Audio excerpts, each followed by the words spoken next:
Hey yo, Well, on, brother. can you hear me okay? Yeah, I got you. How am I Perfect. sounding? You sounding good. Sounding good. I just wanted to make sure because I feel kind of like bougie right now because I upgraded my camera and my microphone, so I wanted to make sure this was working before we began. No worries, no worries. Yeah. Looking good, bud. Well, I You're looking appreciate it. You good. too, as always. Yeah, but hey, Yeah. I'm trying. I'm trying. Well, Fucking how hell. have you been, man? I heard you're a combat instructor now, or going to be, or uh, how's that working? Yeah, I mean it's pretty cool. I'm in the school right now, I'm a kick, and I mean it's a bit of a grind. But like that's Mm. kind of par for the course with any school. Um, Yeah. but I think I'm just over a month in, so I'm at like 50%. And it's definitely like I think the kind of hard gates are kind of behind me. Oh, okay. Like we had a few things, we were out in the field for the last couple of weeks, um, doing some like standard shooting, um, Hmm. which is pretty cool. But yeah, I mean, from here on out, it should be pretty easy sailing. Like nothing I'm unfamiliar with. But Yeah. Yeah. yeah, I'm enjoying it.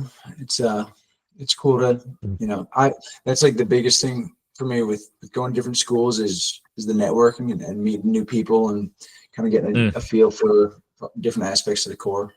How do you like it so far? I mean, how is the overall? I mean, like you said, you're kind of going through like it's changing up a little bit for the last half of the school, but like, how is like combat instructor school? I guess if you want to call it that. Yeah, I mean, like it's a lot of more academic stuff. I think like overall, being a combat instructor has changed pretty significantly from when you and I went through ITB. Yeah, Just like okay. the approach. There's a lot more, not necessarily hard skills, but like people skills and like actual methods of facilitation and instruction that are kind of that are Mm. taught instead of just like death by PowerPoint in an auditorium setting. Yeah. And actually, I mean, my understanding is like ITB as a whole has kind of changed pretty Okay. dramatically. But yeah, like it's cool. Like it's stuff that I definitely have a bit of a background in. Because like when I was in school prior to joining the Marine Corps, I was kind of trending towards an educational background or a career in education. So it's Interesting. talking Okay. a lot about that kind of stuff, like group facilitation methods and adult learning theory, stuff like that. But yeah, new core, new things. Yeah. Times are changing. Yeah. Yeah. You say it though like it's for the better though, so at least that definitely sounds good though. Or I don't know what Um, your thoughts are on it. I mean, yeah, like it's definitely it's kind of hard to like. It's for the better. Certainly, I feel like in some aspects, it turns out a better product. But on the same note, like there's less, at least for the O3 community, and particularly weapons. As you and I were both weapons, it's like the school is more focused generally on infantry skills, and like Yeah. getting everyone to the same level, and then when they want to send dudes to become weapons MOS Marines, they send them back to ITB from the fleet. So Yeah. they'll go follow on course and get that training. So there's no longer the 3 week split, where Mhm. you focus on doing what it is you're doing. It's just like X amount of time specifically doing all what's the IMC or the Infantry Marine course. Just I but think just change in general. Just yeah, as with all things, change, yeah. some good, some bad. So Yeah. Okay. yeah, but Yeah. It sounds like the whole like I mean, I know because like with I think it's 2030, just like the whole concept of like how we're I don't want to say looked at, but like the whole concept of like the infantry is just like moving in a different direction since the war on terror is over. And it's interesting because like what we were trained on, you're getting to, you know, lead a different part of it. Or, you know, Mhm. you're watching it, you know, go through the motions. Yeah, yeah. The whole absolutely the Force Design 2030, and then EABO. I don't know if that's something you've talked to any of the guys about. Oh, I have But, not. I'm gonna try not to butcher it. It's expeditionary amphibious based operations, I think. So it's like focusing more on the kind of stuff that as Marines or that Marines did during the Pacific campaign or in the Second World War with island Okay. hopping and All being right. like uh, farther from the flagpole, so to speak, I guess, if that makes sense. Yeah. They're Yeah. more independent. Mhm. It's a concept that I think looks and sounds really good on paper, but I'm not sure how well it's going to pan out. Yeah. There's definitely some hiccups in there. I've seen on firsthand level or uh, firsthand that just don't really work out, and it may just take a couple generations for that to begin to work out. But Hmm. the product that I'm seeing is not as good as it could be, and maybe that's just me seeing it, through the lens of someone who went through the old course and having the infantry battalion be laid out a certain way and being kind of resistant to those changes. But Yeah. we'll see. We'll No, yeah. see. I Yeah, definitely you definitely sold it off to me at least really well because it's like we're fine like we're getting like when you said Pacific campaign I'm like all right we're getting back to our roots. I heard amphibian I'm like this is yeah. motivating. I dig it. Now we just need to bring back the frog camo. Then Oh we'd be yes. bad. John Bass alone would be proud of us right now. Yeah, yeah. Johnny B and Eugene Sledge, they'd be fucking all about it. I But dig it, man. Yeah. we'll see. Well, Well, outside of the big ticket items, though, I'm kind of curious to, hear what stories you have or what you wanted to bring up and talk about. When now that we get into the meat and potatoes of things, because I know there's Yeah, because just coming off the bar and the Depriest episode, I'm pretty fresh on all the cat lore right now, so we yeah, can. yeah. Oh God, that was a very interesting episode. Seeing things from their point of view. Hmm. Uh, and actually, I like prior to seeing that episode, I had actually just kind of reconnected with Barr a little Hmm. bit, which was cool. He and I, we were like we're peers and like in the same platoon for quite a while, but we were never like that tight. Yeah. So it was cool to like reconnect, and I've stayed Hmm. pretty close with a bunch of the dudes, like all my my core group. We like talk almost every day, which is definitely pretty cool because like I mean, as you know, when you get out of the Marine Corps, or in my case, you stay in and all your buddies get out, like shit changes and it can. I mean, obviously, I don't know what it's like to get out, but you can definitely feel pretty alone at times. Yeah. That fucking sucks. But Hmm. like having a group chat with your boys is definitely like the way to go. And I'm sure you have something similar with some of your 81s dudes.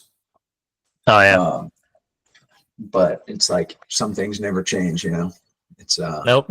pretty awkward. Let's just say, I hope that that the U.S. government or our wives and girlfriends never get a hold of the content of some of the chats.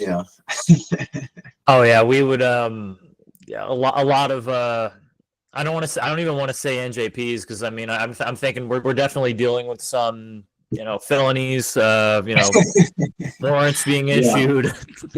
yeah, Yeah. yeah. We'd all be on watch. I mean, we're probably all already on watch lists just for doing what we've done. Yeah, as minimal as Yeah. it is. And if any of us had aspirations of running for president, if our group chats get a hold of, that is out the window. All it takes is one guy to drop the bomb, and you're like, there goes my political career. Yep. Your Honor, my client is based until proven retarded. He did not share that meme.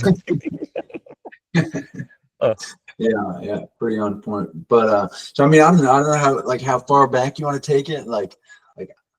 So per your request when we were talking earlier, like I was going through some of my old pictures and like looking for any kind of like choice items, and it definitely like took me down memory lane, all the way back to like 2017 when we first hit the fleet, and Yes, some sir. of the albums we were on. Like I found pictures from Bold Alligator. I don't know if you remember that. I do remember that. Yeah, that was an interesting time. And then like looking at our first appointment to Oki, which was fucking wild, and like Balakatan and Libo in Tokyo and all that. And then, through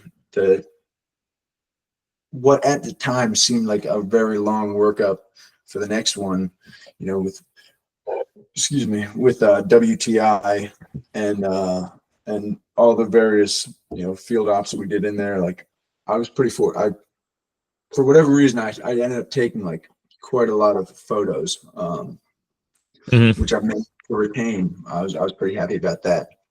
Yeah. But yeah, definitely like I had a hard time picking out just the one, like I mentioned, because there were so many good memories associated with my time with Cat and with 2-8 and just like being out there in the field, being fucking grungy with the boys, Yep. But so yeah, I mean, like I'll just jump into it. Like the one that I think it was, I sent you a selection, and there was like a mixed bag between my time with 2-8 and then what I've been doing since. Cool. But yeah, so like the first one is just kind of a classic photo of us. Like it was we were in Balakatan and in Crow Valley, right? Well, not in Balakatan, but in Crow Valley during Balakatan 2018. And we're all, in the boots and utes with headlamps, smoking cigarettes in the hooches. If you recall, it was like the Warriors night that we were there, and the monsoon hit like crazy. The sky turned this wild, like orange red color, and then it just opened up and poured on us. Tents were flying everywhere. Fucking, I forget. I don't know. Isaiah Jones went like running out of the chow hall to go to our tent, and he like caught it as he was flying away and was holding down one side of it, and like the rest of us ran out there and we were like holding this thing down, and fucking tents were flying, and not just like camping tents, but like the big fucking white like bear tents, right? Big fucking steel frames, and like half of our tent had crashed and had like lifted up and crashed back into itself. So like 30% of our shit was just like soaking wet, and we're all soaking wet, pissed off, and Lieutenant Mortensen, our platoon commander at the time, had come in, and he was soaking wet and just disheveled, and he was like, "Well, boys, like smoke them if you got them," and just started handing out cigarettes. So we're all just sitting there in the dark, with our red lenses on, fucking smoking cigarettes, and Staff Sergeant Mora, who was he was one of our section leaders at the time, was in there like smoking cigarettes with us, and then Platoon Sergeant Gunny Smith comes running in. He's like, "What the fuck's going on in here?" Like, "Put those cigarettes out." And LT pops up. He's like, "Oh no, Guns, like I got it. It's good." And he's like, "Oh, very well." And then we all just sat there fucking smoking cigarettes in the dark, bullshitting for a while. That was contemplating the fake casualties we took that night. Yeah, exactly. And the decisions that had led us to be in there that night. That was pretty cool. That was definitely like a core memory, I guess you'd say. Yeah. No, yeah. It's definitely one of those, like, it sucks in the moment, but when you look back on it, it's like, damn. It's funny. Yeah. It's funny looking back on it now. Type 2 fun, it's like a lot of the stuff that we do. Type 2 fun. Yeah. Type 2 fun. I've never heard of that, but that sinks in so well. I love that term. Yeah. It's like big Marine Corps thing, you know, like, fuck, this sucks. But then you look back and you're like, damn, that was like some of the best times of my life. Absolutely. And now that you're like a staff NCO, do you ever worry that like that's gonna I don't want to say go away because obviously we have, you know, I would say like our platoon leadership was always like involved in those too, but do you ever worry that because like you're higher echelon that like you're not gonna have as much of those? I mean, I would say no. I think a big part of just like the Marine Corps experience as a whole is like who you surround yourself with, right? So like obviously I'm a very new staff NCO, you know, like I just promoted September 1st of this year. And Congratulations. oh, well, thank you. Thank you. Very shortly after that, you know, I PCA'd over to Camp Geiger to attend McKick. And like the great thing about the Marine Corps is that like no matter where you go, you'll always have at least a few dudes that are like of the same mind or a similar mindset. So like it's very easy to like find those good people that you really jive with, you know. And so like yeah, it may like I will definitely continue to have those core memories. Or yeah, to have those core memories kind of come up. Like it'll definitely be different than when I was, you know, this young, relatively carefree Lance Corporal.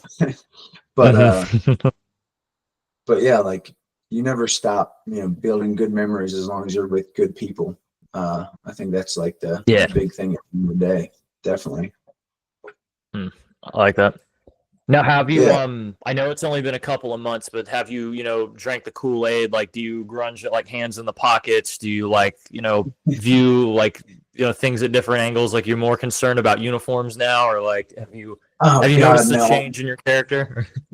I mean, there are definitely certain things, but that like irk me. But it's not stuff like that. I think that's like that's like a first sergeant, you know, like non-03 type thing. Like I still put my hands in my pockets. I've got a fucking scummy outer regs mustache going on right now.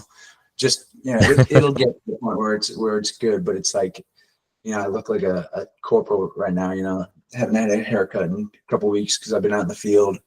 But like, there are definitely things like that. Like, sure, haircuts. Like, I personally like I do like a low medium myself, you know, and like I don't see any reason to do the high and tight. But they're like the dudes who are walking around with like the like ducktail out of the back of their cover, that kind of shit is like, how can I definitely understand it more, you know, like having that professional presentation.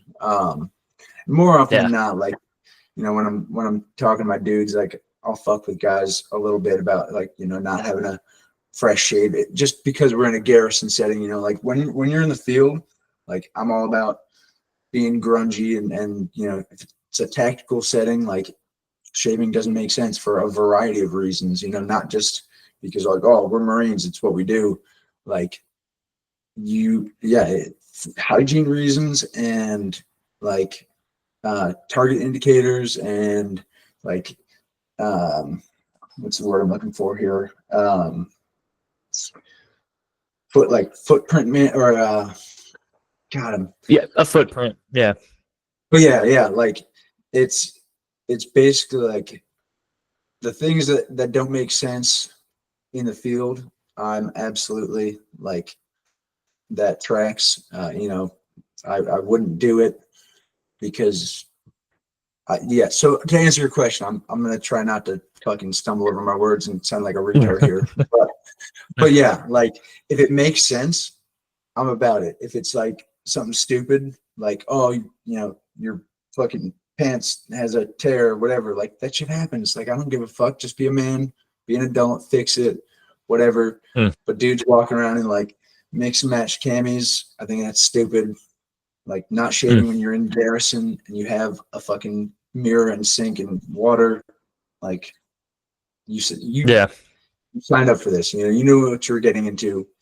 You signed on the dotted line, blah blah blah. And I'm sure I'll get some hate from my fucking buddies who watch this and they're like, "Oh, you fucking changed Blansfield. You're a fucking asshole." Blah blah blah. You become what you hated. But it's like, at the end of the day, we're professionals and we should present ourselves in a professional manner. That's just my take on it. Yeah. No, I see. It's a good answer. It sounds like it's a very slow transition to get there, not it's a gradual. I will never do the high and tight or like the shaved head. My hair is way too nice for that. I'm just saying, like, yeah, that won't ever be me. You do have a really good on a fit rep. Yeah. You do have a really good setup, I think, with your haircut and your body build. But I will say, whenever I invite you on, like later down on like episode 200 or 300, whatever it may be, and then you start saying, the high and tight, or I see the reason. At that point, you my full permission to just like cut me off and be like, you fucking. Oh yeah. What the I'll fuck? have this saved as like a soundbite. I'll have it ready for our episode number 2. Like, break it out of the time capsule. And show me what I once was. Oh god, it's like one of those court people. They keep track of what people say. Just have that type. Yeah. Keep your receipts.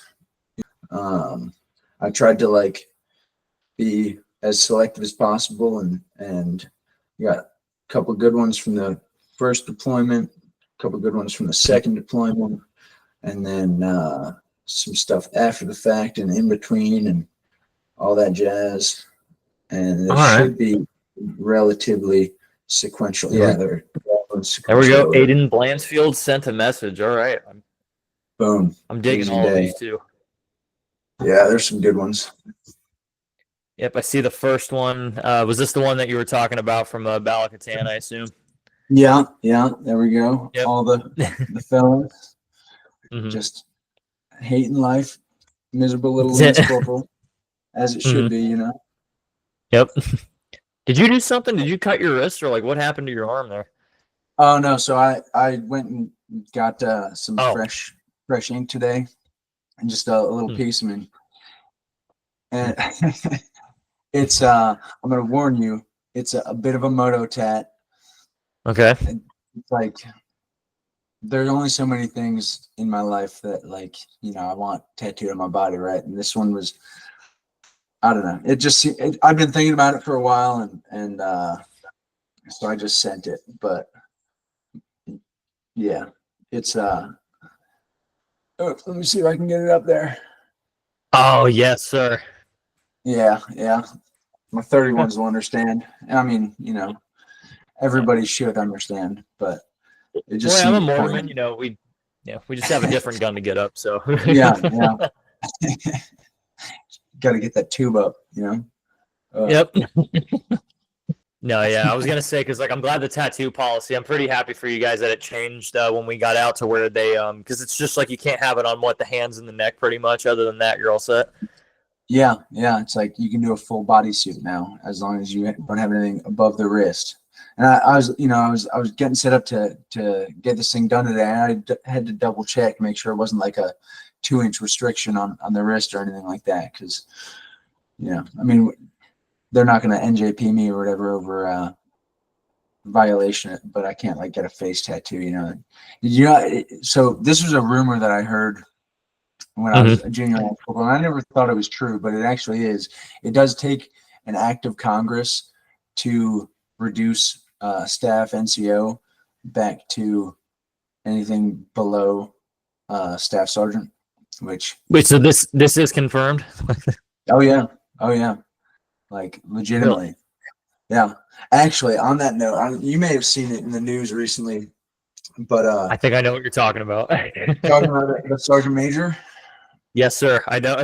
Yeah, that was some real fuck shit. Like, oh my god. So what exactly did he do? So if I have it right, he apparently like it wasn't like, at least at first glance it wasn't anything bad, but like he had on like his stack, but I guess he like added on a bunch of different things on top of it. Was that what happened? Yeah, so he was wearing it was a combat action ribbon a Purple Heart, and I think it was a Combat Action Ribbon, Purple Heart, a Joint Meritorious Unit Award, and a Kosovo Campaign Ribbon that he didn't rate, and he just started wearing them in like 2019, which is pretty out of pocket if you ask me. I like that. Just So, and then they banged him back all the way back to Sergeant, which is wild. Like, good on him.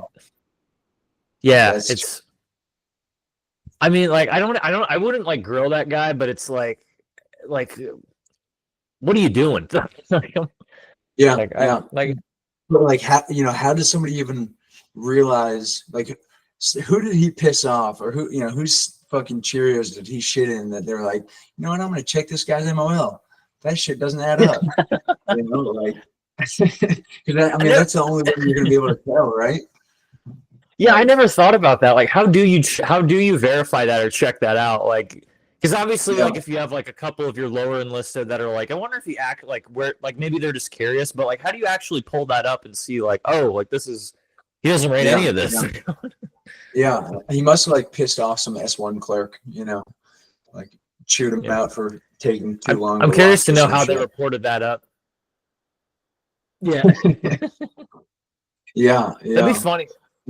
So was he like a battalion sergeant major, or like a what exactly was he in charge of? Actually, I'm pretty sure I have the article right here because I was reading it earlier. Okay. Let me just double tap everything we're talking about here, because I don't want to be speaking out of turn. No, yeah. Because I was kind of curious, because like if somebody in his unit finds that out, it's like, who do they go to if he's like the highest ranking one there? Yeah.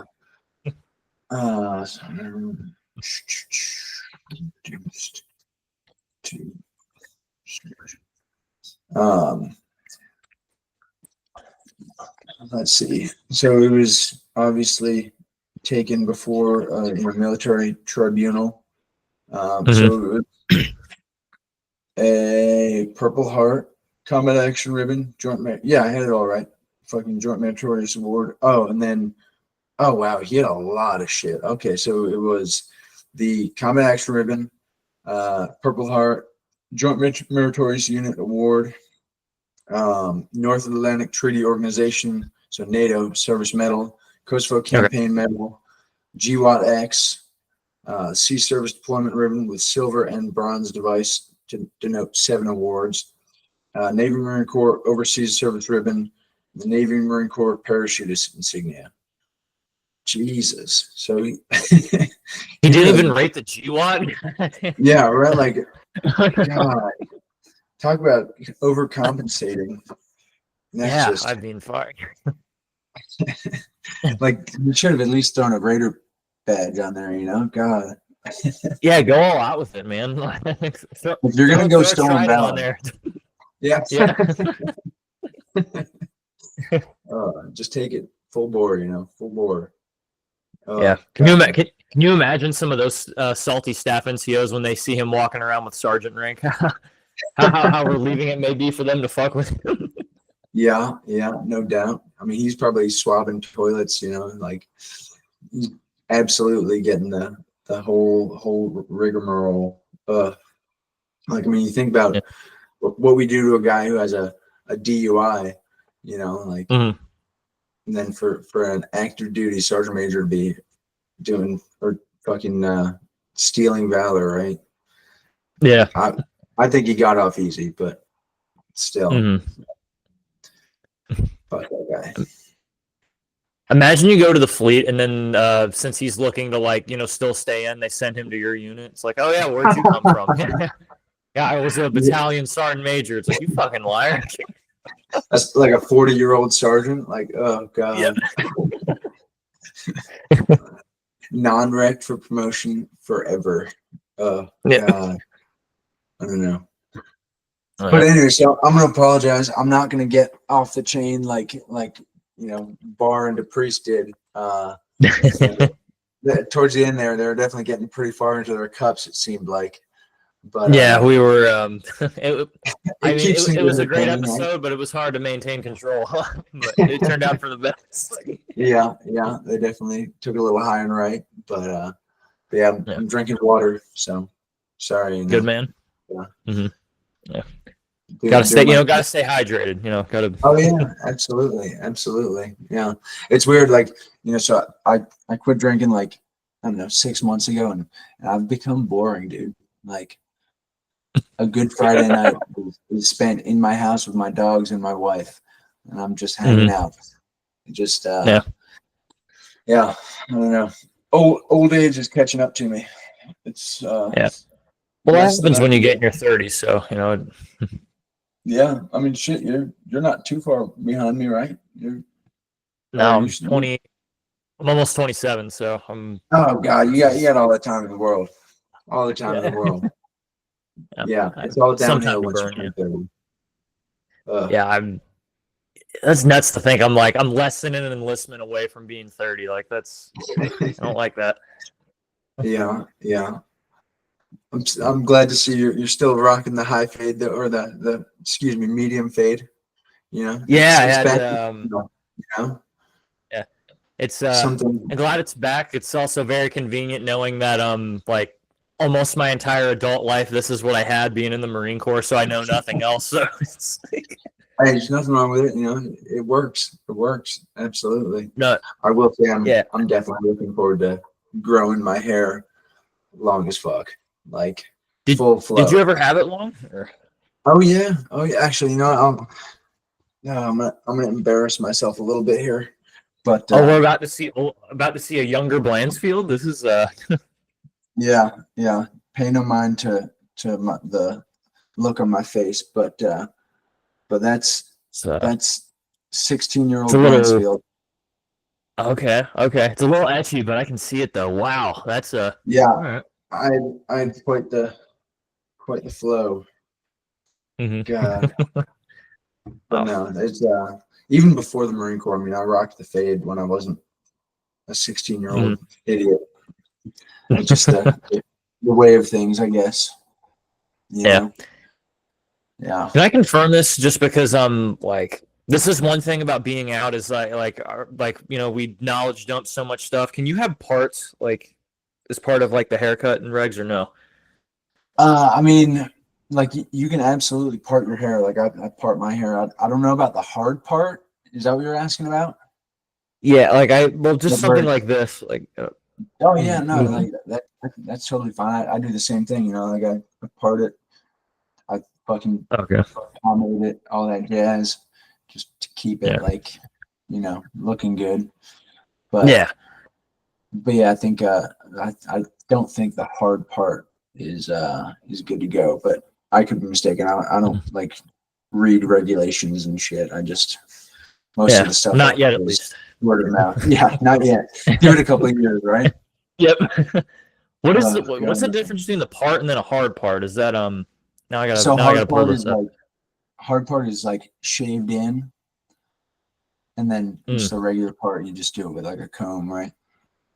Oh, okay. All right, I'm seeing some pictures of it. Yeah. It's Okay, yeah, you I know see. one of those things. Yeah. But Yeah. but yeah, man, fucking. So I'm still here, still doing this thing. Mm-hmm. Having it, still having a good time. I mean, like anything, it's good and bad. I think it was kind of like getting it or going to a new unit. It's always kind of weird, like finding your footing and where you fit in and stuff. Yeah. Like Is it like being the new kid on the new kid at school or yeah, something like that? yeah, absolutely, and you just have to like put your best foot forward and whatever, be ready to rise to the occasion. Yeah. It's just weird, like showing up somewhere and not having any connections, any old friends, and like being in your first 4 years or whatever, you get super comfortable with a certain group of dudes, and then suddenly they're gone. Yeah. Just like when you EAS, I suppose, to some degree. No, yeah, yeah. If anything, it's probably worse when you EAS, just because it's like, I mean, you're like, 'cause at least when you go to a new unit, like, okay, like you're going to Marines, you're going to sailors, like you kind of know who you're dealing Yeah, with. But when you leave home or when you go back home, it's like, okay, now yeah, you may have some like, high school friends who aren't doing anything, or if you're like me, like I went to a brand new state, so like I didn't fucking know anybody. Like, yeah, yeah. Because yeah, you left and went right to Arizona, right? Like yeah, almost yeah, immediately. literally. Yeah, Yeah, I mean, technically, I drove to my parents in Georgia and in Florida for like Christmas because I got out like 2 weeks before Christmas, so I was there for a couple weeks. But then after that, I literally drove beginning of January for school and have been here since. So nice. Yeah, I mean, like I came out of Arizona. Yeah, I moved back home to really, enlist, but I lived out in Prescott for like three and a half years. really, Which okay, I didn't know that.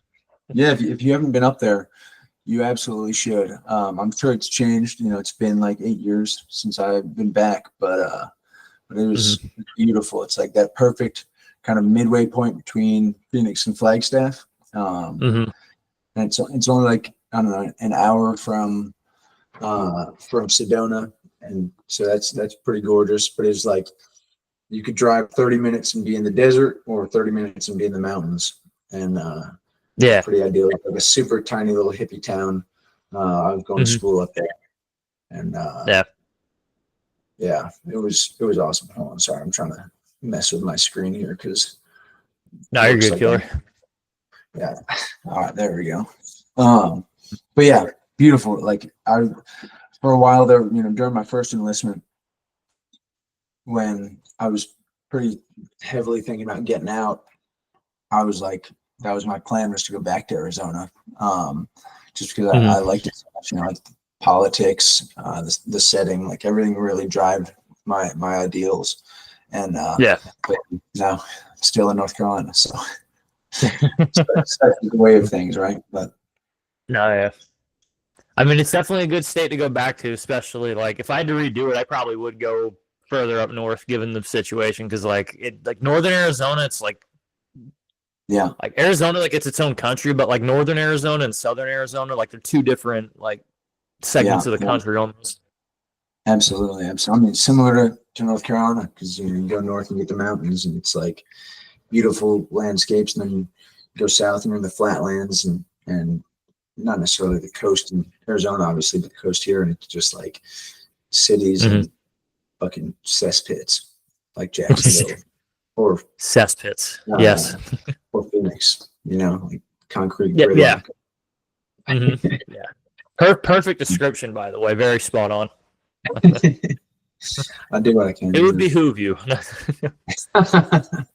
I'm Yeah. Has proud to say that I've never seriously said those words. I've okay. used them ironically from time to time, but I still never crossed that barrier. Yeah, yeah. Has your So vocabulary changed or like fluctuated a little bit or? I definitely find myself using Marine Corps-isms more than I used to, which is like pretty unfortunate. And I Mhm. try to stay away from that. I as much as I try not to drink the Kool-Aid, to some degree, it's pretty difficult once you become staff NCO. Like, so yeah, I try to refrain from that as much as possible, and like not do the things that I saw staff NCOs doing when I was a junior Marine, or at least not do like the unnecessary stuff, like fucking screaming at dudes that you're a staff NCO and they should respect you and stuff. And it's like I don't agree with that. It's like Yeah. respect is earned, never given. Just Oh, of like course. yeah. So Yeah. it's things like that. Like I don't go into the PX and correct Marines on their haircuts and shaves and camis. Like I'm there to fucking get what I need to get, and I'm there to get out, and they're there to do the Yeah. same thing. And Mhm. so that's the kind of stuff that, like, I don't know. I'll probably bend to the will of the Marine Corps at some point. I Yeah. resist them as much as I can. Yeah. Have you felt the urge just to put like 8 or 9 extra ribbons on your stacks that you haven't rated? Occasionally, I do get that urge, and I have to like remind myself, like, no, stop. That you're not that guy. But I do have like a whole extra set of uniforms in my closet that's stacked, like all the ribbons, all the chest candy, and I'll put them on sometimes late at night, and just to feel what it feels like to actually be like a well-rounded Marine. But until such times I am like those ribbons, I'm hanging my little 3 deployment stack. Yes, sir. Yeah, it is kind of disheartening. I'll be honest, like been doing this for a little while now, and on my last deployment, I went to sergeant school, and cause I get PME complete, first arms breathing down my neck, and it's sergeant school in Okinawa, so it's like there was like me and 5 or 6, maybe a few more than that, other O3s there, a couple dudes from my unit, a couple from like 2-7, some other adjacent grunt units that were deployed to Oki, and then a bunch of non-O3s, as we affectionately call them, pogues, right? With just like these massive stacks of like all this ridiculous stuff that they got awards with like 3 NAMs and different joint meritorious awards and service medals and stuff like that they got for like doing paperwork or like supporting the war in Ukraine in some form or fashion, and like presidential, and it was just like, it's cool, I'll just go fuck myself, like I'm doing my best, goddamn it, but yep. It's Wait, they got an award for supporting the war in Ukraine. Our tax dollars go there. We should all get a ribbon for that. yes, we should all get the same fucking award, right? God. Yeah. No, it was like I didn't mean to do it, but the can of worms is open. Yeah. No, to clarify, like there's one, he was a motor T guy who had like prepped or repaired like a bunch of our Humvees that obviously we're not using anymore, right? He like made them serviceable so they could be shipped over to Ukraine. Okay. For their use, because obviously we're using JLTVs now, right? So yeah, things like that, and then like multiple NAMs for being the best at paperwork and things like that. It's just like, okay, whatever. Yeah. Everybody's doing. Did you have to hold your tent down in monsoon season? I didn't think so. Yeah, exactly. I was a little curious. I saw like the first photo I saw when you sent me. It was the one with the I assume this is just a deer. Yeah. You guys hunted out or something. No, I can get into that a little bit. So, obviously, we got back from our second deployment, and I was like a couple months from getting out. I'd done all my paperwork, my final physical, and like TRS, and yada yada, and then I got this like wild hair in my ass to extend and go to selection. So I extended. We got back. I extended, and then ended up going to selection. And a lot of what you do at certain points is land nav. And we were out, and there was like, so when you do land nav out there, it's individual effort, and you're humping like a 45 to 60 pound pack through this pretty gnarly terrain. And it was like the second or third, it was like middle of the week, and I'm going through this little draw, and I come up on a perfectly intact deer skeleton, like just laid out, nothing missing. It was weird as fuck, but it was like, it had been there long enough for all the flesh and skin and cartilage and everything to degrade. But I thought it was pretty awesome. I stopped, like grabbed the skull, and it was like, that was probably the single most perfect skull I'd ever found. Not because it was like any kind of impressive rack, but because the orbital bones were still intact.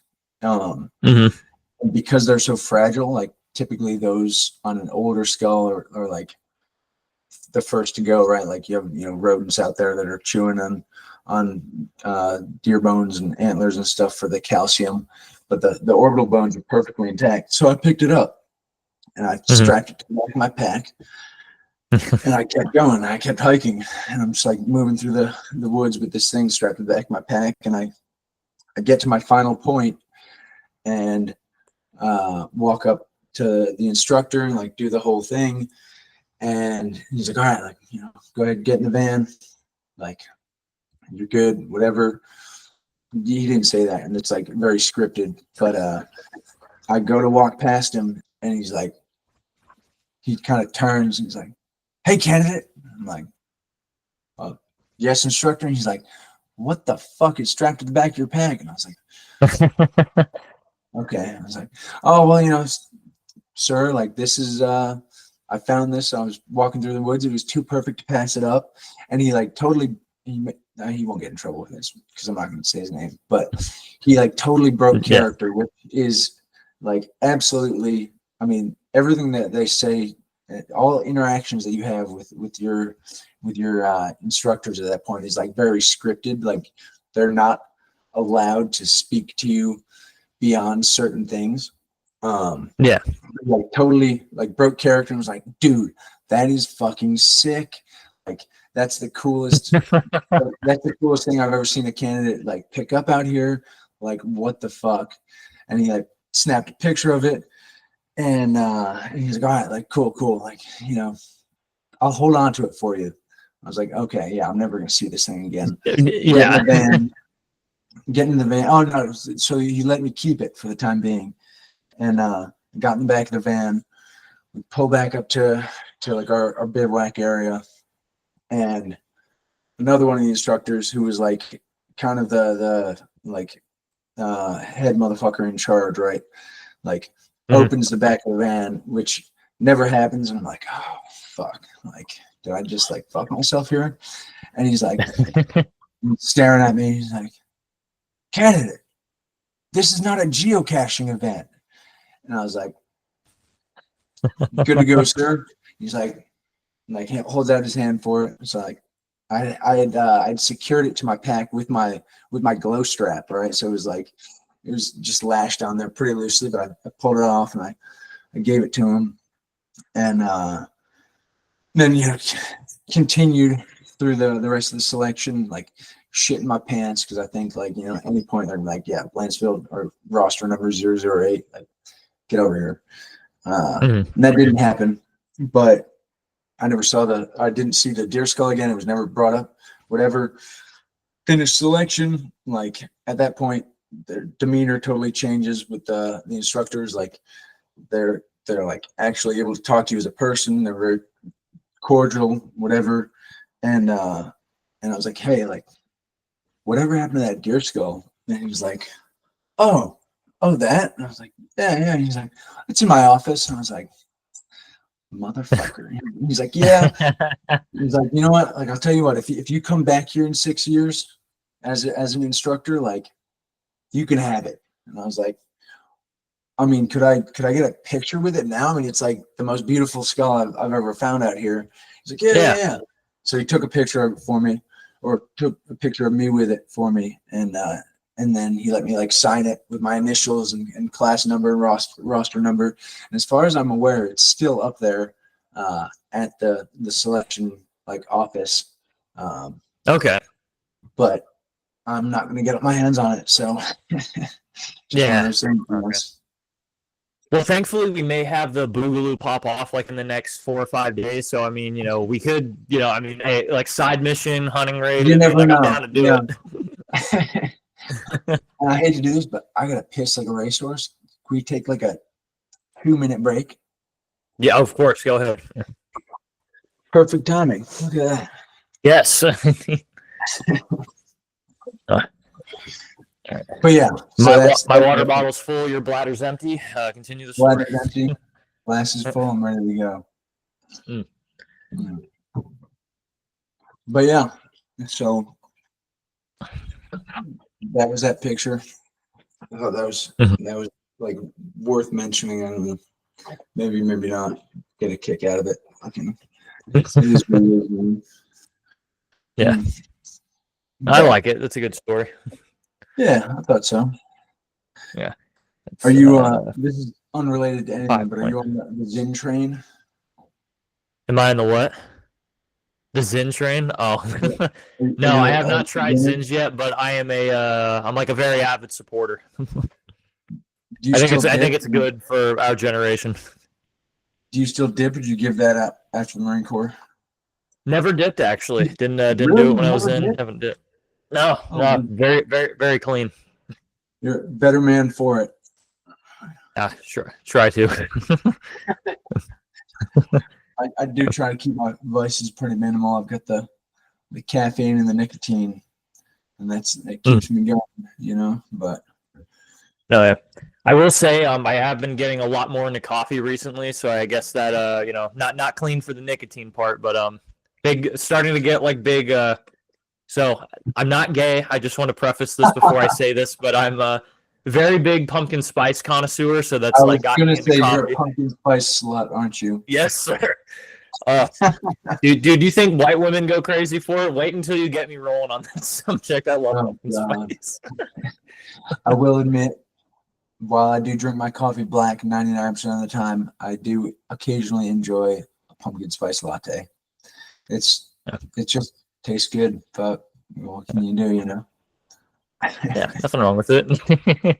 Yeah, definitely not. Yeah. I did get into energy drinks a lot more when I was because I did last year I did like a door-to-door sales job, and I was like a lot of my we would do like just to like stay awake in the morning, like I would start like pounding Red Bulls, or like I found out what C4 was. I'm like, oh, okay, this is kind of nice. And, A little pre-workout. wow, I can't function without it. Yeah, no, I'm still a purist to some degree. Got to keep the white monsters on tap. The Orthodox Church of energy drinks. Yeah, absolutely. Caffeine and nicotine, baby. Keeps the world rolling. Do you do you participate in the vape pens at all? Or the vapes? Oh God, no. I did get into that briefly with the what was the little, like, the very first ones that came out with like the Juul. The Juul. Yeah. I did the Juul for a little bit between deployments. And then I don't know. They just kind of like, it was too convenient, right? Like, in my mind, it was too convenient. So I went back to the Marbreds.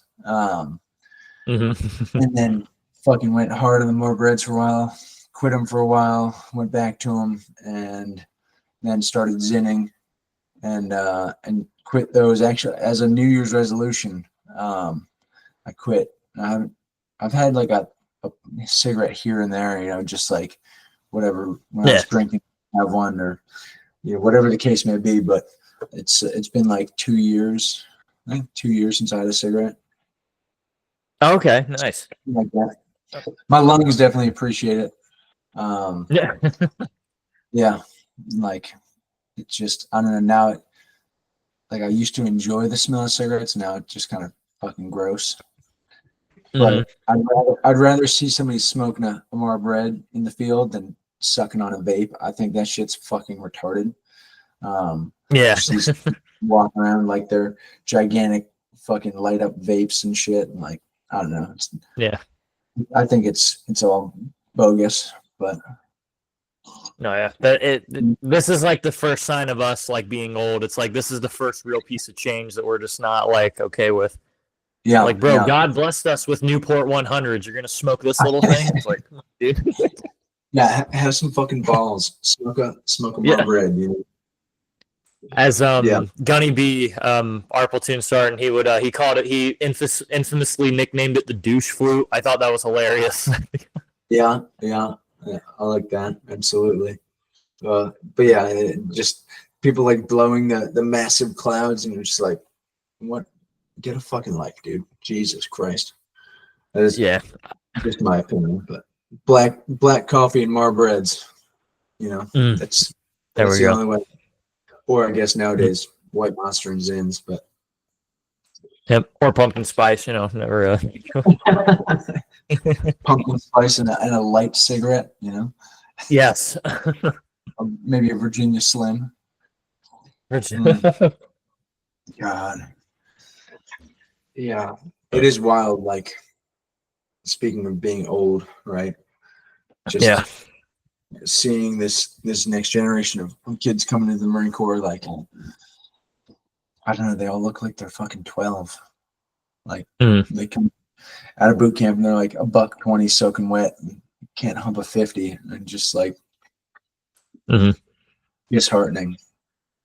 Yeah. But Do you ever look at some of the kids that come through and you think, like that was like, it's weird to think that like that's what we were at one point. Like, do you ever, oh yeah, try to flip the shoes around a little bit?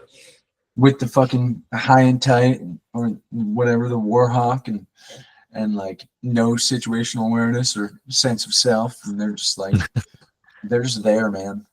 They're just there. It's yeah, I don't know.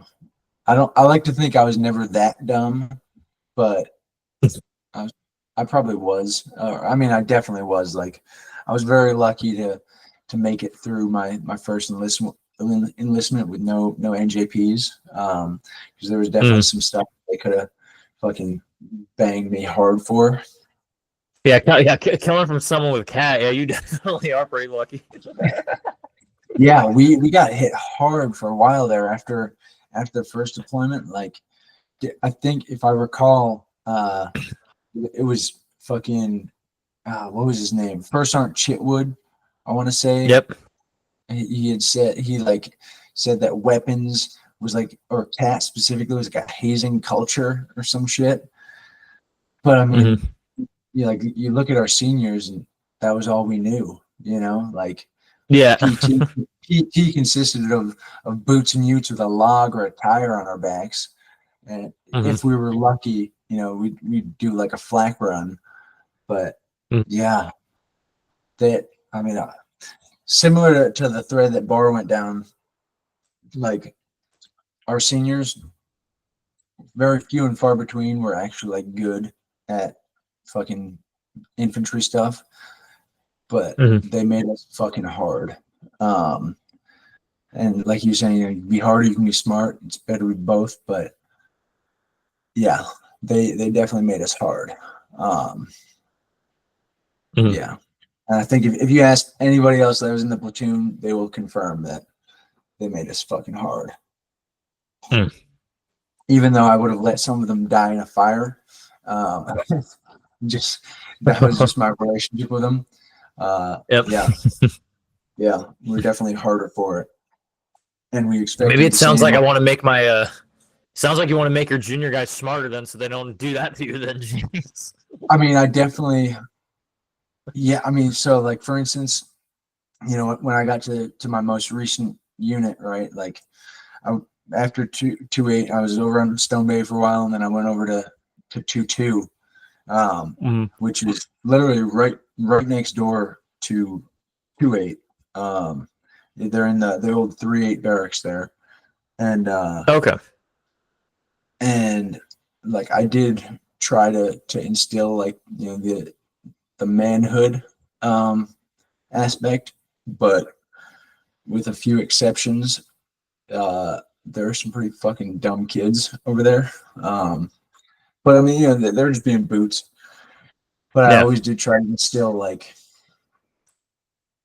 working smarter than working hard. But it definitely pays to be hard when you can't be afraid of hard work. That was like the thing. Yeah, it was.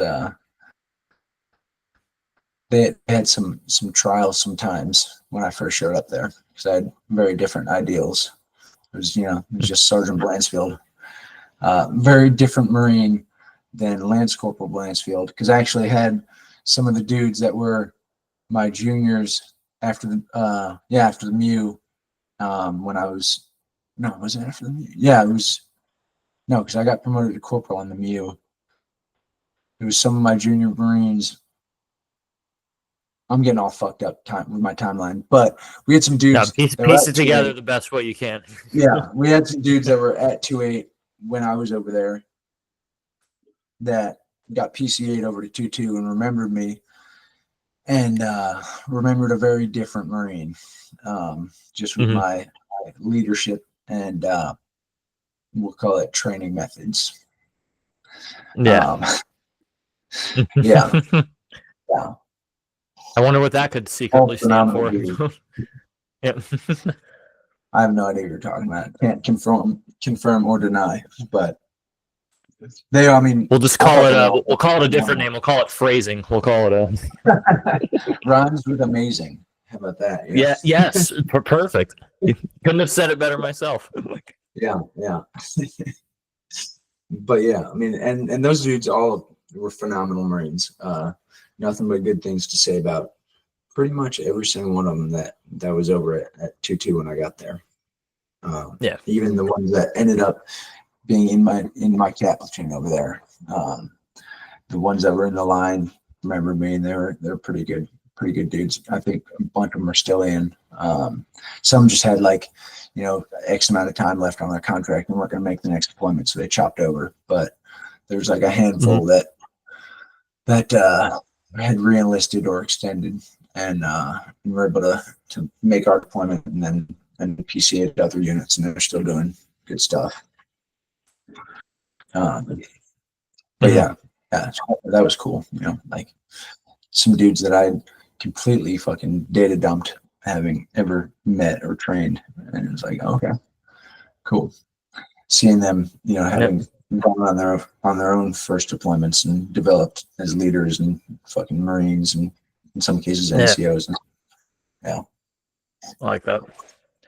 I mean, like I was saying earlier, like I've been very fortunate. Like everywhere that I've gone, I've been surrounded by pretty phenomenal Marines, and that's definitely made life in the Marine Corps easier. Being a good leader is great, but being a good follower makes everybody's life easier. And yeah, like you can never say enough. I can never say enough good things about good followers. Yeah. I like that. So yeah. Do you plan on staying in the full 20, or what's the what are the prospects looking like for the future? Like this is actually something I've been struggling with recently. Yeah. Because I mean, at the end of this contract, so I'm on my second contract, but for my second contract, I'd signed a longer term. I signed a 6-year, and I'll be at. I already extended.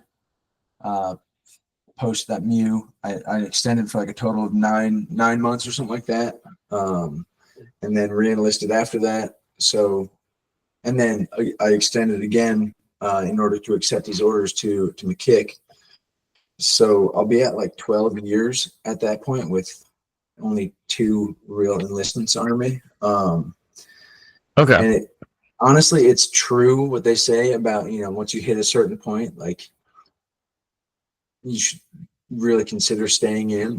And to be 12 years in with only eight years to go, like to be able to retire at 44 years of age, with 20 years in the Marine Corps. Like one of my good friends who was one of my neighbors, he retired and then a year or two later moved out to Texas.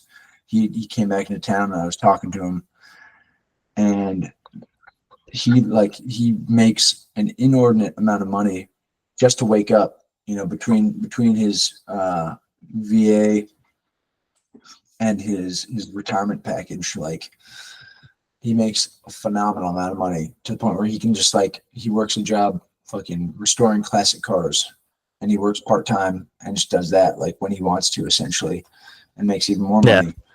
So it's like retiring at 44 instead of getting out in my, because I'm 32 now, right? So like if I had to get out, I'd have to start from the bottom, pretty much wherever I went, right? And work for another 20 years until I was, well, I mean, more than 20 years, honestly, until I was like in my 60s to retire. Whereas if I continue to do this, retiring at 44, having a guaranteed income, medical, all that shit, like that's pretty fucking ideal.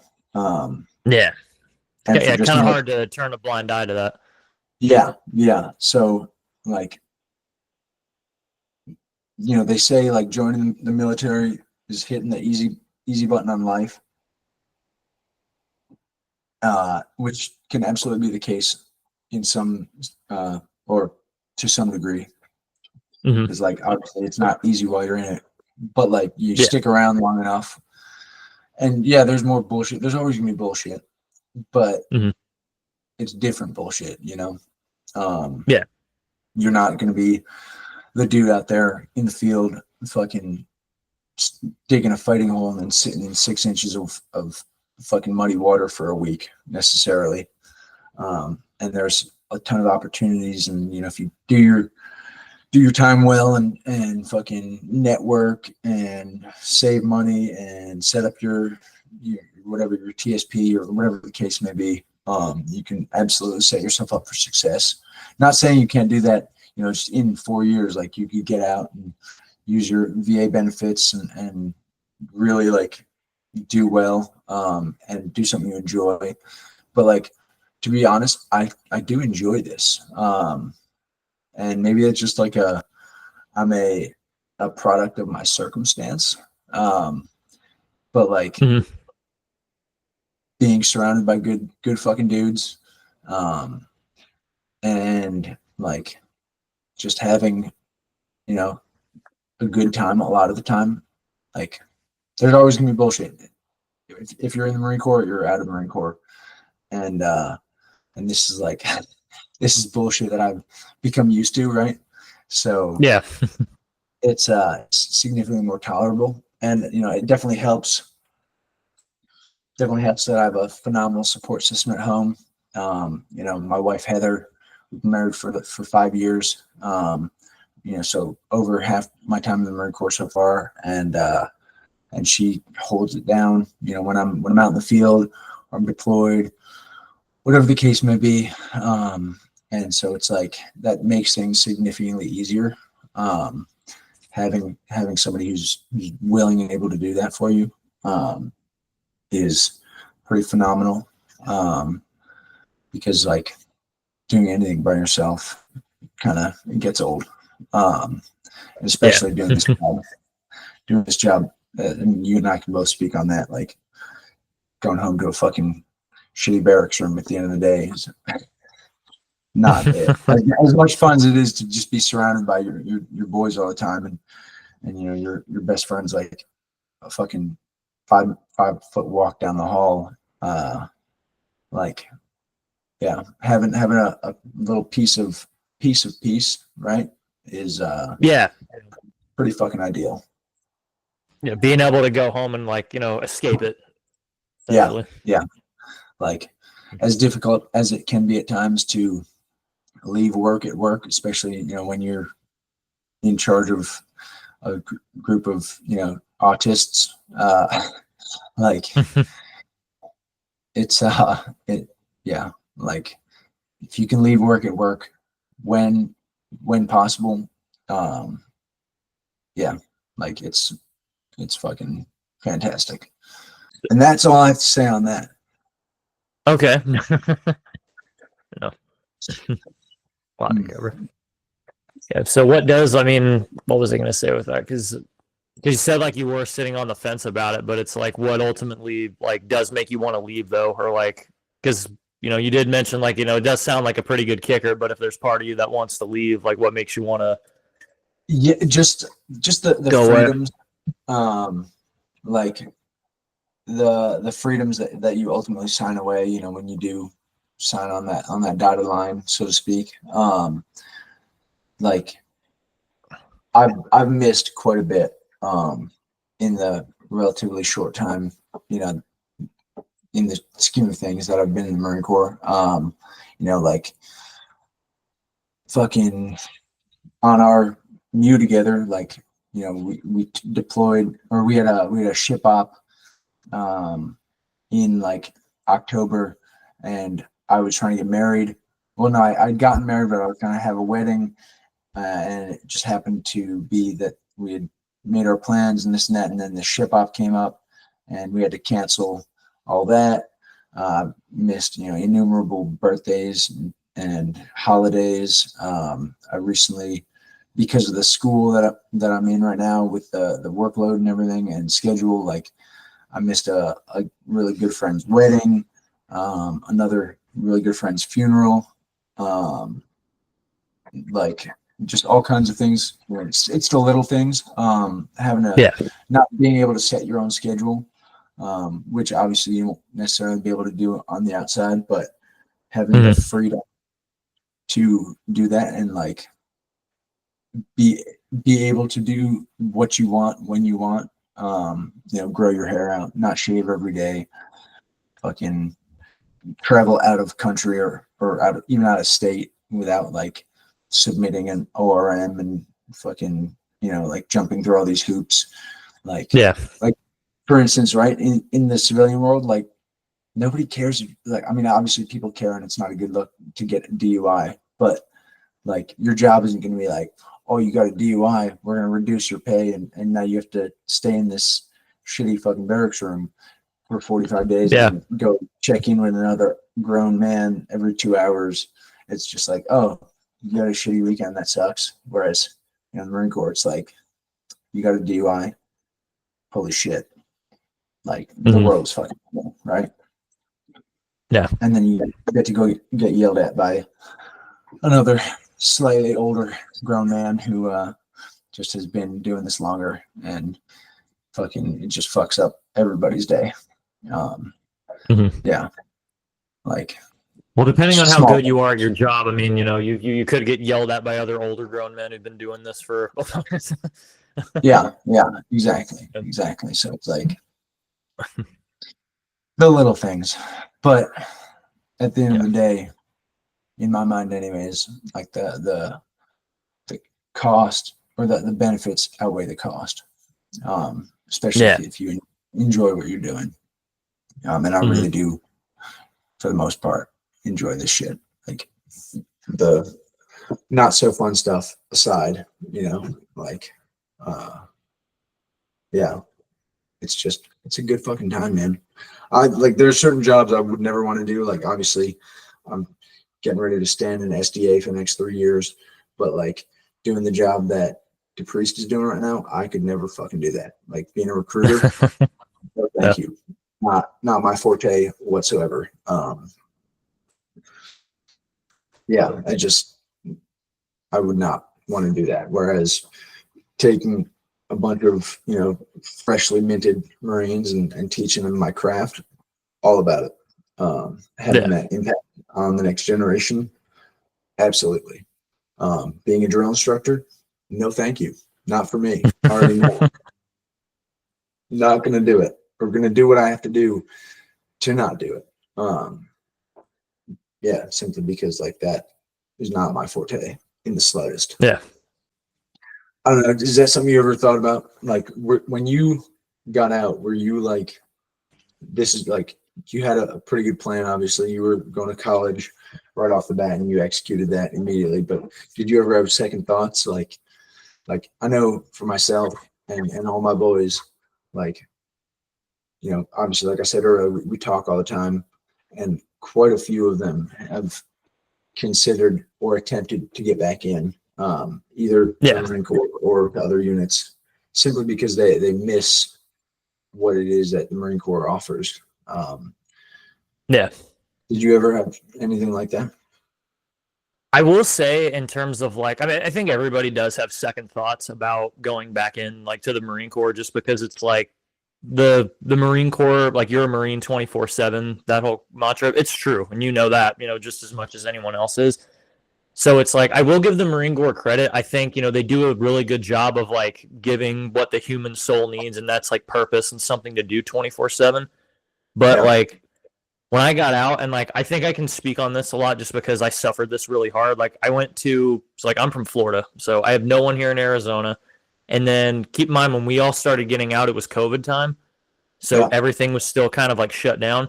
Like I knew nobody. Like school went from in person to online because they changed it again. And it's like I remember like I would be in like my dorm or like my apartment for like a couple days at a time, and it's just like there's no one to talk to. Like I can't find anyone, and it's like damn. Like and Yeah. I will say it's like when you do get out, like just trying to. I mean, there's a bunch of different things I could ramble on or consider, but I will say it's like find a community or like try to actually build some, especially in today's day and age, because there's like a whole, I don't know if you read up on it, but there's like a loneliness epidemic, or like communities aren't as strong as they used to be kind of thing. Like there's not a lot of people go to church anymore, or like there's a lot of people who don't have like friends, and they think that that's what contributes to like the suicide rate. So like keep in mind, like when you get out, like you go into that world now. Like not to say you can't make friends or do stuff like that, but like I can speak as someone who had like nobody when I like came to Arizona. Like, you know, go from Marine Corps to go to that, like it's a drastic change. Like that'll like it means a lot, like when you can have like a community of people to be around, whether it's your family or friends. So Yeah. I don't know if that answers your question, but I just like in terms of what I think of when I got out, like my immediate challenge, that was one of them. Yeah. Yeah. But So, I mean, following that thread, right? Like you've taken it upon yourself to build a pretty solid community, I would imagine, right? Like you got, people that you relate to. Do you find yeah, yourself relating easily to, I don't want to sound like an asshole here, but to civilians? Or do you like gravitate towards other vets or like, well, I think it's pretty evident who I gravitate to, considering, like I still actively do this in the meme page, so it's like it's pretty pretty evident. But yeah, um, yeah, I mean, it's it's still pretty hard, I would say, just because it's like with the Marines, it's like you're actually living with everybody, so it's like you don't really get that when you go with like coworkers or people you do activities with, but yeah, like I'm in some pretty like active stuff. I mean, like I have a Muay Thai fight like in no like late November. So like I have a MMA gym that like I'm pretty tight with a lot of people there. I yeah, do stand up comedy, so like I have like that community is like really tight and open. So I think it depends on like what niche of people you go to.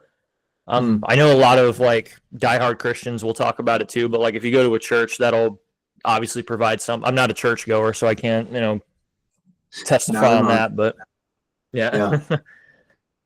Yeah, but no it's matter I what. will say it's hard, but I mean, yeah, I try to. Yeah, yeah. Yeah, that's definitely something I've thought about, like, because I mean, honestly, I'm fucking terrible at making friends. Like, Mm-hmm. particularly outside of the military, right? Like, it's just meeting people that I would get along with necessarily is just like, I don't know. I struggle with that. I always have. Yeah. So it's just kind of like finding that common ground. Mm-hmm. Is much easier, I think, when you're all doing the same job, right? So, so Yeah. like, yeah, I definitely have less in common. I mean, obviously, with non-military people, and like most of my neighbors are fucking active duty or retired. Like I have a couple buddies who are, have never served a day in their life, which is a interesting perspective. But I definitely have to like kind of remind myself sometimes, just in the way that I interact with people, that like they're not Marines, and Yeah. unfortunately in this day and age, like words have impact. Uh, Mm-hmm. so like I edit myself accordingly.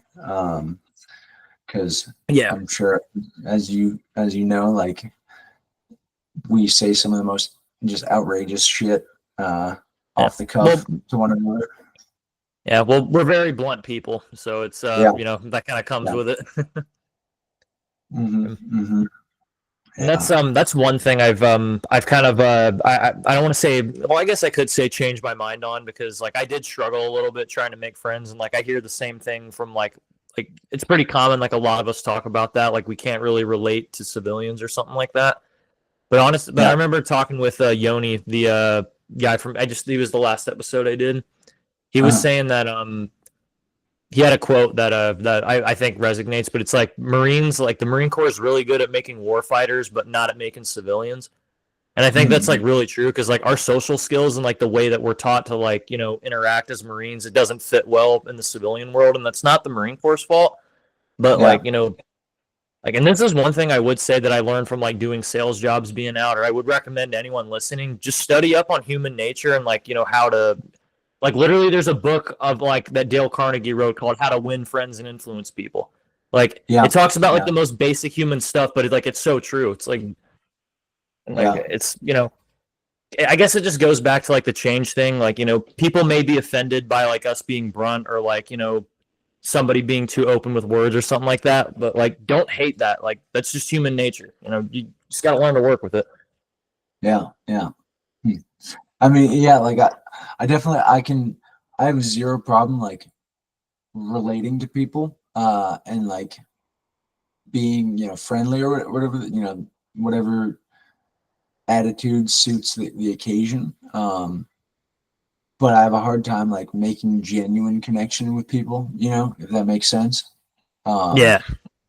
I've legitimately been described as a social chameleon. A social chameleon. I want to. Yeah. What does that mean? So this sounds kind of fucking weird, but like.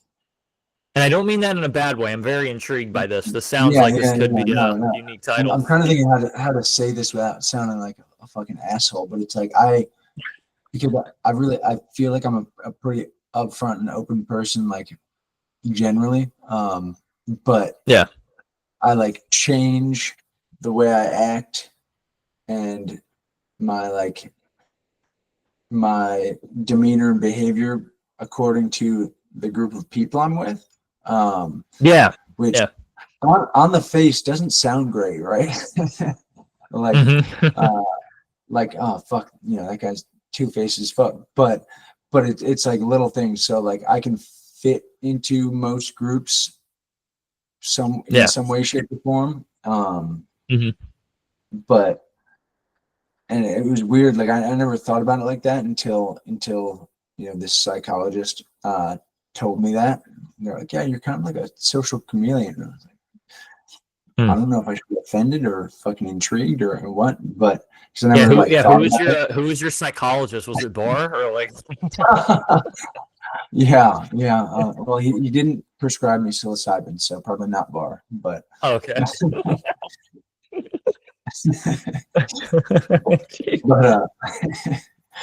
But as better off as I may be for it, like I mean, just through this like battery of testing and observation and stuff, he described me as a social chameleon, which I guess if I think about it makes sense, but I don't know how I necessarily feel about that. That's no. Because I think I may know what you like. I don't know if I would fit in this category too, but it's like either you adapt to, or it's like you have like a certain way that like you like a certain mask you wear like in certain situations, or just like groups of people that you meet, if that makes sense. Like whether you're gonna try to assimilate with them, or if you just want to be different, but you just have like a you tend to adapt to a certain character. Yeah, I think that's a pretty poignant way to put it. Certainly. Okay. But yeah, so that like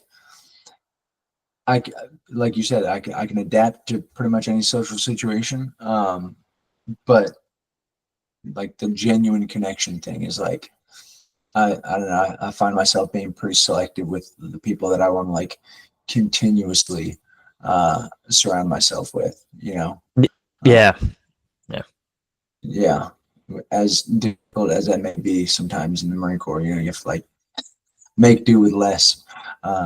because Yeah. whatever, situation is forced upon you. But yeah, Especially because it's like, you live with the people you work with, so it's like you can't really leave them. So you gotta. yeah, absolutely. That's like some that I definitely like being deployed with a small group of people or a group of people for X amount of time. Like I enjoy it, but I also really like and value my like I guess alone time, right? Like to just like gather myself and then fucking do the things that I like to do, and I enjoy spending time alone, but I'm also like, it's weird because like I think of myself as not as a people person, but Mhm. like pretty good with people. Yeah. And it's just like I don't really know how to address that. Otherwise, I'm kind of rambling here, so you can fucking edit that shit out because it doesn't feel right. Hey, we're not paid. Hey, we weren't ever paid to talk unless for me. But it's we're trying to. It's hard. Yeah, It's hard to do this. It's not easy. yeah. This is the first time I've ever like been recorded for any purposes. It's definitely strange. Yeah. Well, I'll be Yeah, full though. I mean, we've been recorded our whole. We're still. We're always being recorded. or at least the last couple decades. Yeah, yeah. Yeah. Yeah. Fucking, No, I know what you mean. It's like it. Yeah. It's weird. Like like not a lot of people think about it, but being able to articulate and talk, it's like it's a skill you got to work on. It's very like yeah, with any craft. There's the whole field, whole net. yeah, yeah. It's and actually, so to like bring it back to this McKick, right? Becoming a combat instructor, like you have to be able to talk to people and like be authoritative and yada yada because you're going to be speaking in front of anywhere from a group of 200 to 400 privates or PFCs or whatever the case may be, depending on if you go to ITB or MCT or whatever. Yeah. And seeing the way that some of these dudes, and well, boys, men and women, right, who are sergeants, staff sergeants, gunnery sergeants, and I guess we have like a couple corporals. Mhm. We did this exercise, right? It was like icebreakers, and you had to get up in front of the class, which was only like, I think we had 50 some odd people at that point, and you had to just talk about like this random topic that was like handed to you on a piece of paper, and you had like 30 seconds to prepare. And seeing how frozen some of those people became when they had to speak on something was Yeah. hilarious. Like they just completely clammed up, couldn't string two words together, and that just made no sense to me. I don't know. It's yeah, like all you got to do is talk. That's it. And Yeah. like I've always thought of myself as not being great at like talking in front of people and orating or whatever, if you will.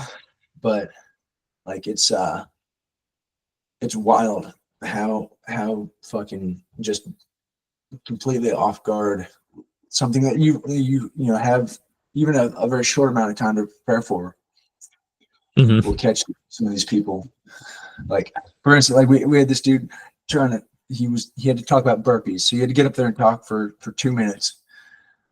And yeah, so your topic, you had to relate it to whatever the person who had been up before you talking had been speaking about. And he had to talk about burpees. And I forget what the person in front of him was talking about, but he got up there and started talking about burpees, and it became very evident that he had like either incredible stage fright or never actually done a burpee before in his life. Because Yeah. he kept saying like, the legs and like and the jump and then like looking down at the piece of paper in his hand, like had any more information in front of him, and like Yeah. burpees, like, and then there are some kids who just like they'd speak for like 20 seconds, 30 seconds, and then freeze up and just stand there like staring at you awkwardly. It was just like, Jesus Christ. It is shocking, like how, an SDA is supposed to be like the top 10% of the Marine Corps, or whatever, fucking some bullshit, because it's like a screened billet, right? I don't know how so many people got their command screening checklists signed off on to come and be combat instructors and like teach privates how to, even if they're like guaranteed to go on MCT because they're non-O3s, like the disparity or the difference between like their mindset and like how they approach situations and then like the O3 approach is just wild. Like, I don't know how any commanding officer was like, oh yeah, that's the guy or that's the girl that should be teaching the next generation of fucking Marines how to do grunt things. So it was wild. It is wild. I see. Well, I think you might be, maybe this is another way of articulating it, but I feel like a lot of people forget that just because you have like a certain skill in something doesn't mean that you know how to like teach it or give that to someone else per se.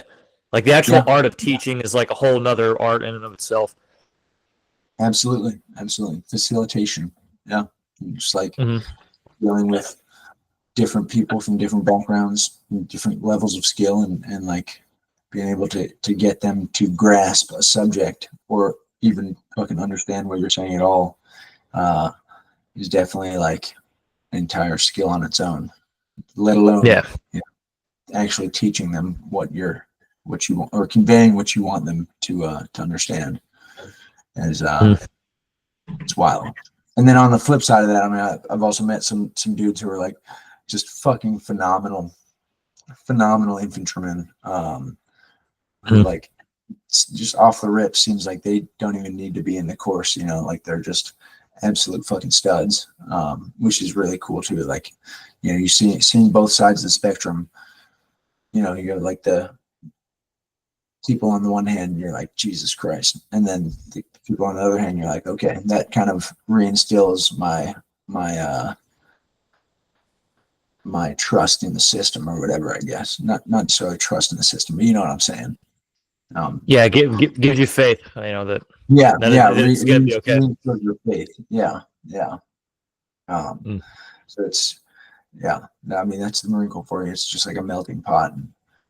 But the fact that like some of these cats are NCOs and staff NCOs is like,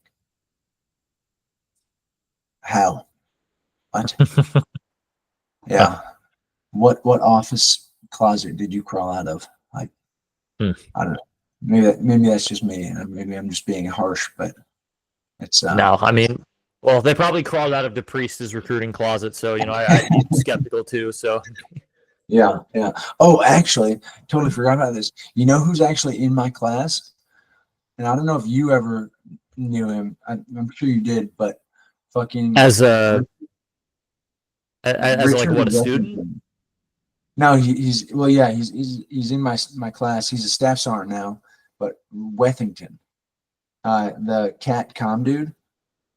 I've heard of that name. I know. Gigantic. He was a big fucking dude. He was probably like 230, like yoked, goofy fucking dude. But I know if I saw a face or something, it would ring a bell. But that name sounds strikingly familiar to me.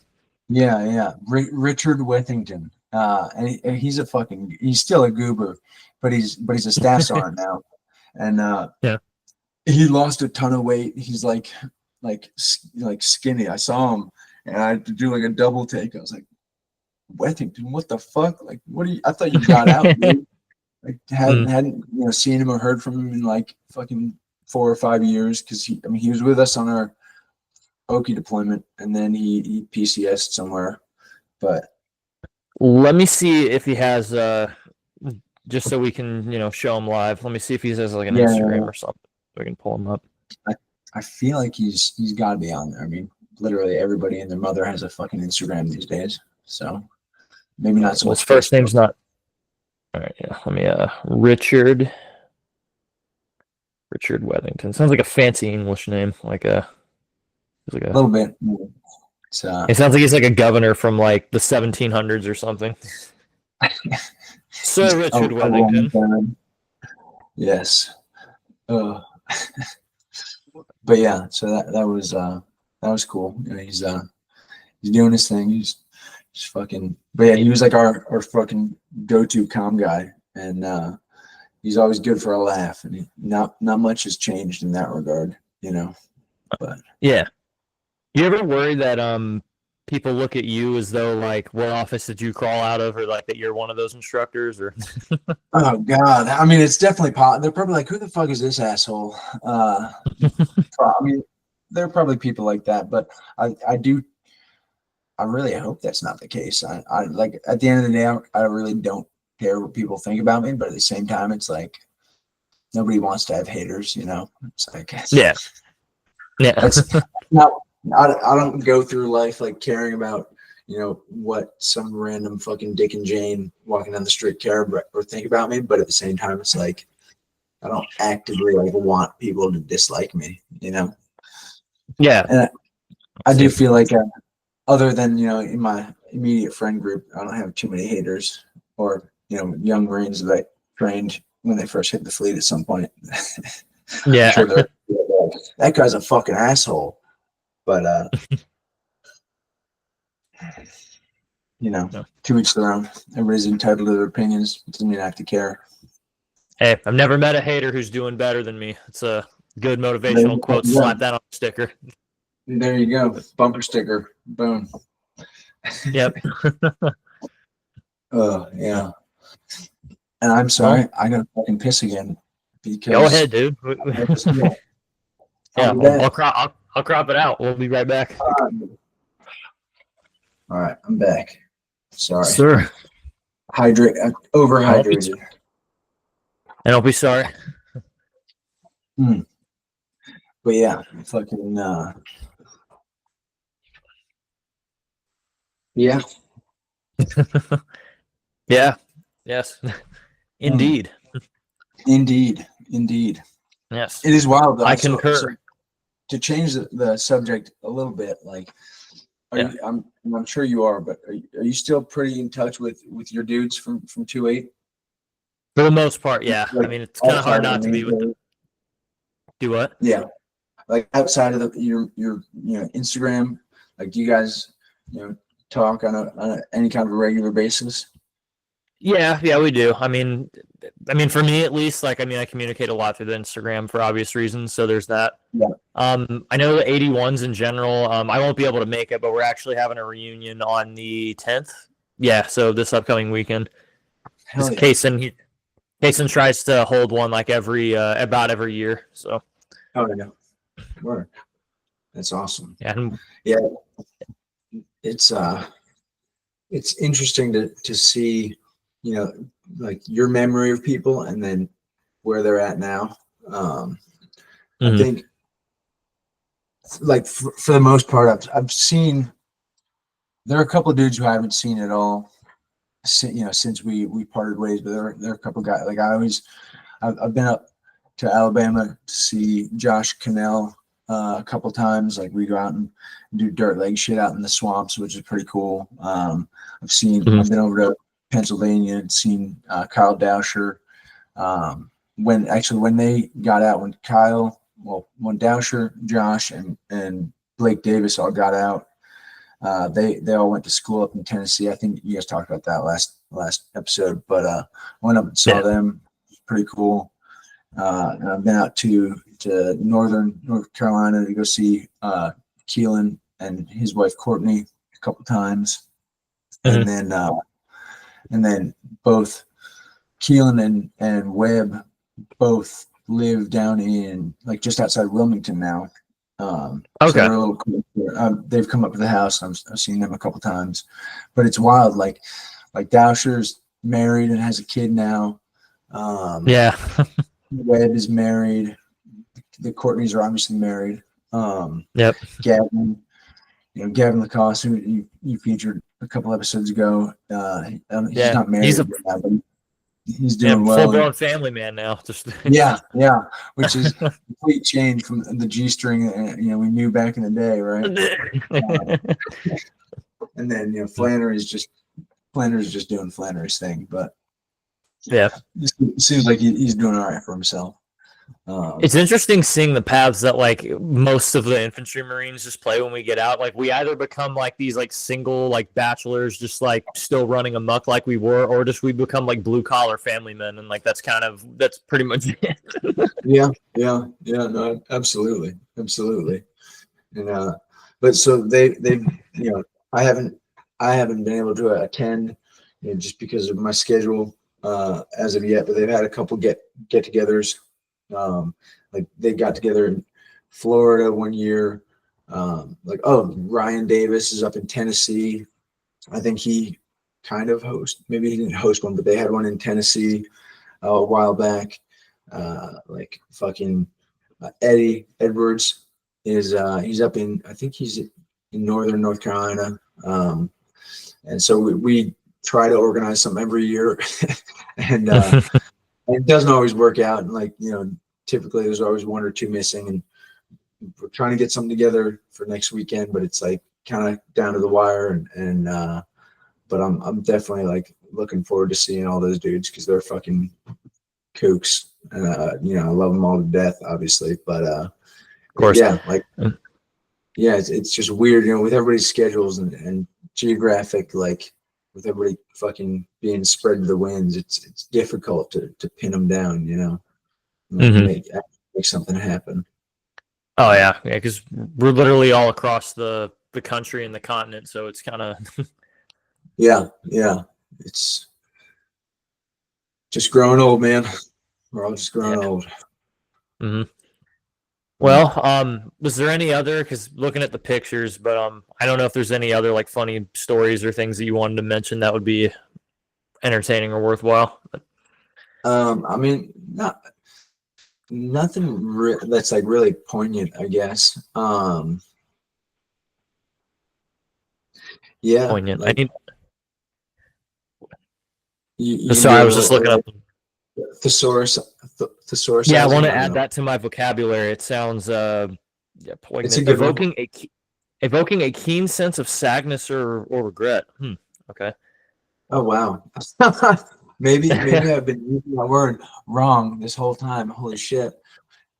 This is just according to Google. It could also mean a sharp or pungent in taste or smell. I don't think that's what you meant, but I knew what you meant the whole time though. But yes.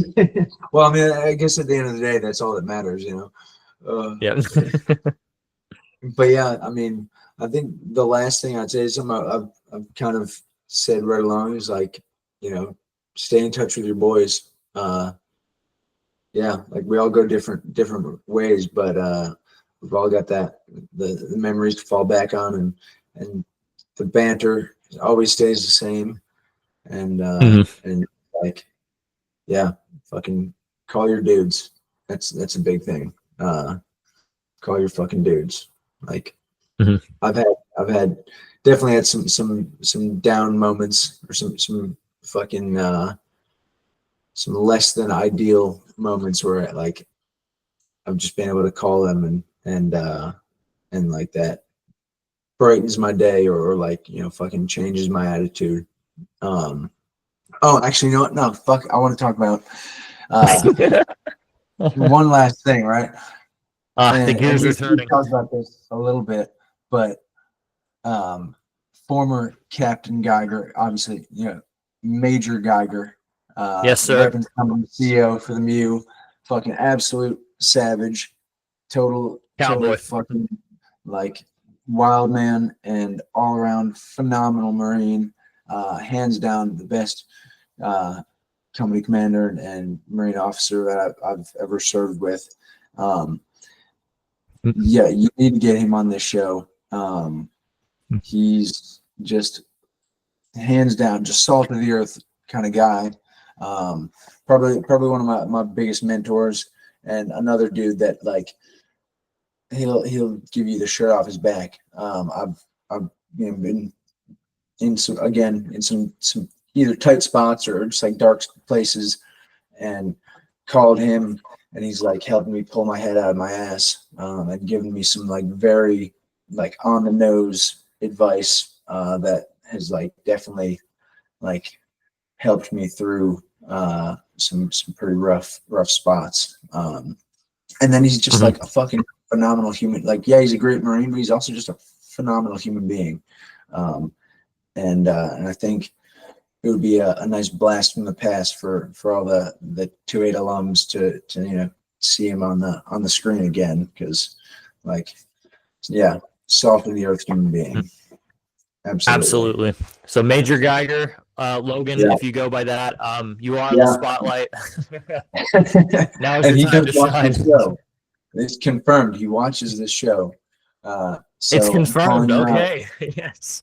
Sir, you need to take the time to be on the show because it's well worth it.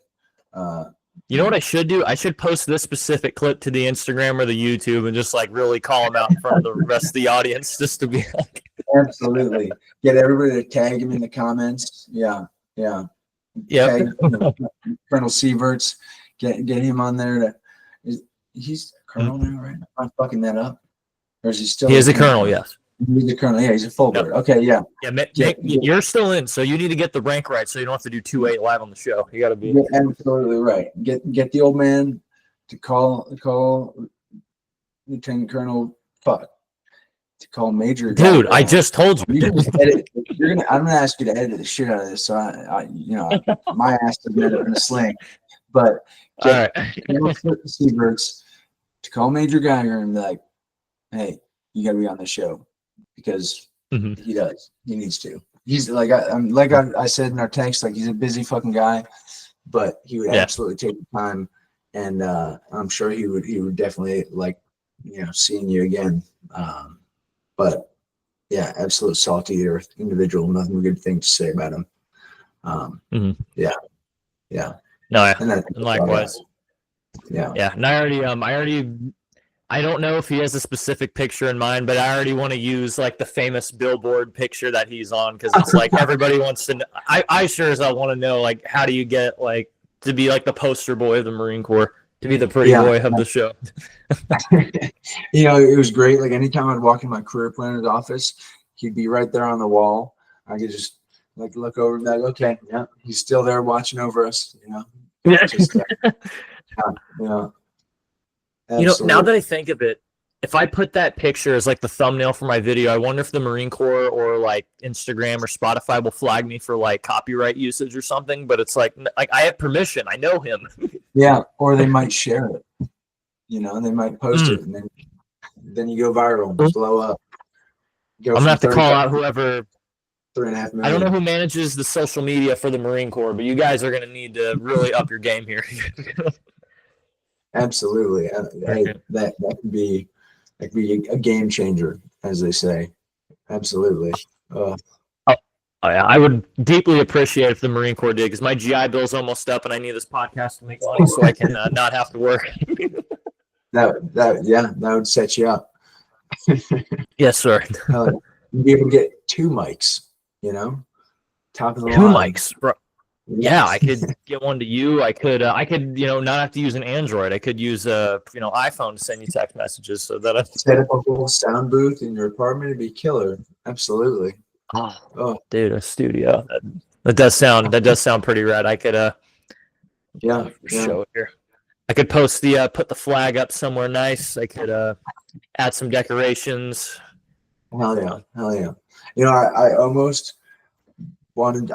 Initially I wanted to do the interview in my man cave, because I've got all my like moto flags and everything, but I'm on my wife's computer, so it's like not ideal. But you couldn't think to move the computer, down there, or like, what's it's a whole thing. It's like she's got like dual monitor fucking set up in her desk and this and that, and it would be a whole pain in the ass. So I feel you. I just live here, man. It's her house. No. I'm just living it. But yeah. I get it. Right. Well, I do think you've said most of your piece, but I usually, always have to ask. But do you have any advice for the boys that are? Obviously, you're one of them, but do you have any advice for the boys that are still in? Yeah. I know this is like going to get kind of preachy, but no, go ahead. Spiel it. This is like something that I certainly heard quite a bit when I was a young Marine, where it's like, always be ready to step up to the next, to know the job of the guy above you and be ready to step into that billet. Because that absolutely will happen. That happened to me when I got to my next unit, and I ended up being a sergeant, being an E5, holding an E7's billet as a cat platoon sergeant for the entirety of a deployment. And then it's not just like you're holding the billet, but you're like actually doing all the required tasks. Like I got a kind of a peek behind the curtain, sitting in on a ridiculous amount of meetings and getting, unfortunately, pretty well versed in Excel and, fucking military or Marine Corps email and stuff, which I don't think that's really what they meant when they were saying that to me back in the day. There's probably more like, team leader or squad leader. Yeah. But yeah, like, know your job exceedingly well, and the job of the guy above you, or the girl, I guess in some cases. But the other thing would be never stop honing your craft. Like whether it's whether you're an admin Marine or you're an O3, like absolutely push yourself and your junior Marines or any Marines that you have underneath you to be the best that they possibly can be at their job, day in and day out. Like it will pay off. And then like be firm, be fair, and like definitely treat treat those around you the way you want to be treated. I know, like for myself, when I was a junior Marine, we had leadership that they were just fucking assholes for no reason, and like they treated everyone around them like they were less than. It seemed like maybe it was just because I was a fucking dumb boot, but it like I try to approach most or all situations like as a human being first, because you don't know what somebody else is going through. If you have disciplinary actions when you're junior Marines, or you got like somebody who's having a hard time at home, or whatever the case may be, right? Like I would say approach the situation as a human being first, and as a man, and then like act accordingly. If that makes sense. Does that make sense? Yeah, it does. Yeah, that's. I think you'll get a lot more respect for acting that way than just like trying to have the biggest dick in the room all the time, because that's really not it, in my opinion. Yeah. Fucking, I like that. Yeah. Try to limit the amount of times in a day you say fuck. That's another word. I don't abide by that. I say fuck like every other word, it seems like these days. But if you try to remind yourself, you'll typically sound a lot more professional and intelligent in some cases. Yeah, probably land a job or two that you could have easily not have lost out in the civilian world too. Oh yeah, absolutely. Yeah, and then actually, no, the last thing I got to say, and that you again, please edit this however you want, like chop out the shit that is unnecessary. But you don't need to butter it up. You're good. it's hard being hard, but it's harder being smart. And what I mean by that is, like, absolutely don't be afraid of hard work. But if there's an easy way to do something, and it doesn't detract from the overall outcome, absolutely fucking do it. Like, you don't have to, fucking bang your head against a wall if it's not necessary. I don't know. Yeah. I think think that should kind of speak for itself. But if it doesn't, It does. Yeah. It does. Yeah. Yeah. Yeah. Uh, And that's all I got. very. I'm done. I'll get off my soapbox. I love it. No, you're good. It's very, very wise and humble words from a wise and humble man. It's very, very, very, very well articulate. As much as you may not think it was. It was good. I don't know if I can claim those titles, but I'll take them for now. I'll take them. All right. Yeah. Well, Staff Sergeant or Aidan, I don't know how you want me to call you now that we're out, but No, brother, it's first names. It's all first it's all name great. basis. Yeah, absolutely. Yeah. None of y'all rate that right now. Only me. I deserved it.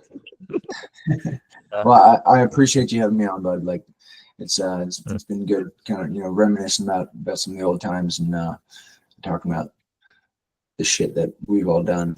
And yeah, I appreciate the opportunity. Like, it's very, very happy and fortunate to be part of your what you got going on. Like, I hope this episode comes out better than it seems on this end, because I feel like I'm fucking it all up, but I'm sure you'll you're fucking magic to it and not make me sound like as much of an asshole who talks about himself all the time as I speak right now. So no, they always come out better. You won't remember half of the stuff like by the time the night's over, but when you hear it, it'll be good.